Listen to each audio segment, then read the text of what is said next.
6 आवासीय योजना से घर का सपना होगा साकार। मेरठ विकास प्राधिकरण की योजना 2 नवंबर तक चलेंगी रजिस्ट्रेशन प्रक्रिया। अगर आप अपना खुद का घर बनाने के इच्छुक हैं तो इस दिवाली आपके लिए सुनहरा मौका है। मेरठ विकास प्राधिकरण खास तौर पर मध्यम वर्ग और निम्न आय वर्ग के लोगों के लिए 6 आवासीय योजनाएं लेकर आया है। इसके लिए रजिस्ट्रेशन शुरू हो गए हैं जो 2 नवंबर तक चलेंगे। इसके बाद नवंबर में ही लोगों को प्लॉट भी दिए जा सकेंगे। मेरठ विकास प्राधिकरण के वीसी अभिषेक पांडे ने बताया कि मेरठ विकास प्राधिकरण अलग अलग स्थानों पर प्लॉट देने के लिए काफी समय से काम कर रहा था। अब खास तौर पर निम्न आय वर्ग के परिजनों का घर बनाने का सपना पूरा होने जा रहा है। मेडा ने उनके लिए यह योजना शुरू कर दी है। स्टेडियम का नाम बदलने के विरोध में कांग्रेसियों ने दिया धरना। वाराणसी स्थित डॉक्टर संपूर्णानंद स्पोर्ट्स स्टेडियम का नाम बदलने के विरोध में मेरठ में मंगलवार को जिला कांग्रेस कमेटी के सदस्यों ने अंबेडकर चौराहे पर धरना प्रदर्शन किया। प्रदर्शन के दौरान कार्यकर्ताओं ने सरकार को निशाने पर लेकर स्टेडियम के गेट पर लगे नए बोर्ड को हटाने की मांग की। नेताओं ने सरकार पर महापुरुषों के नाम मिटाने का आरोप लगाया। सर्किल रेट बढ़ाने की मांग को लेकर किसानों ने दिया धरना। विभिन्न समस्याओं के समाधान को लेकर भारतीय किसान यूनियन अराजनीतिक के दर्जनों सदस्य मेरठ में मंगलवार को कलेक्ट्रेट पहुंचे। इस दौरान उन्होंने धरना प्रदर्शन करते हुए एक शिकायत पत्र डीएम कार्यालय में सौंपा और किसानों को हो रही समस्याओं के समाधान की मांग की। शहर के ई रिक्शा संचालक 25 को करेंगे हड़ताल। विभिन्न समस्याओं के समाधान की मांग को लेकर उत्तर प्रदेश ई रिक्शा चालक वेलफेयर एसोसिएशन के सदस्यों ने मंगलवार को प्रेस कॉन्फ्रेंस की। इस दौरान उन्होंने इंसान को इंसान द्वारा धोने की प्रथा को समाप्त करने वाले ई रिक्शा चालकों के समर्थन करने और भविष्य में बढ़ते प्रदूषण को देखते हुए ई रिक्शा को बेहद जरूरी बताया। प्रेस कॉन्फ्रेंस के दौरान उत्तर प्रदेश ई रिक्शा चालक वेलफेयर एसोसिएशन के प्रदेश अध्यक्ष विशाल कौशिक ने बताया कि जनपद में हजारों ई रिक्शा चालक अपने ई रिक्शा चलाकर अपने परिवार का गुजर बसर करते हैं।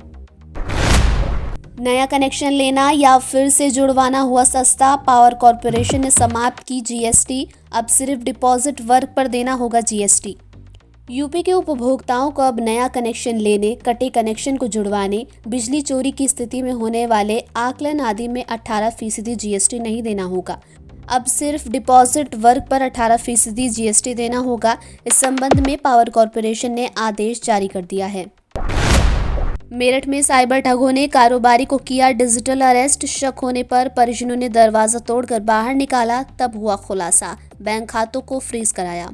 साइबर अपराधियों ने दवा कारोबारी को हथियारों का डीलर बताते हुए 87 करोड़ रुपए के हथियारों की डील में शामिल होना बताकर डिजिटल अरेस्ट कर लिया। शक होने पर परिवार ने कमरे का दरवाजा तोड़कर कारोबारी को बचाया और खाते फ्रीज कराए।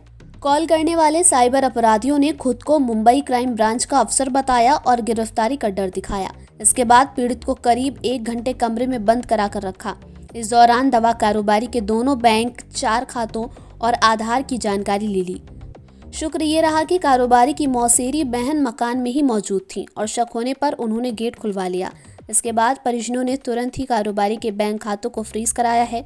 मामले में एसएसपी मेरठ ने क्राइम ब्रांच और साइबर थाना पुलिस को कार्रवाई के लिए लगाया है। बहराइच हिंसा में बुलडोजर कार्रवाई पर सुप्रीम कोर्ट ने लगाई रोक। कहा अगर प्रदेश सरकार आदेश का उल्लंघन करना चाहे तो करे।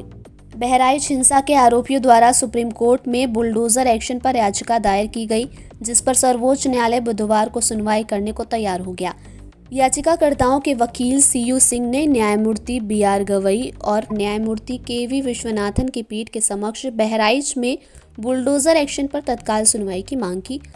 वकील ने सुप्रीम कोर्ट को बताया कि तीनों आरोपियों को यूपी सरकार की ओर से मकान को गिराने का नोटिस जारी किया गया है। नोटिस का जवाब दाखिल करने के लिए सरकार ने उन्हें केवल 3 दिन का समय दिया है। तापमान गिरने के साथ ही प्रदूषण पहुंच रहा खतरनाक स्तर पर। दिल्ली में लगाई गई पाबंदियां। आज प्रदूषण की स्थिति बेहद खराब स्तर पर दर्ज हुई।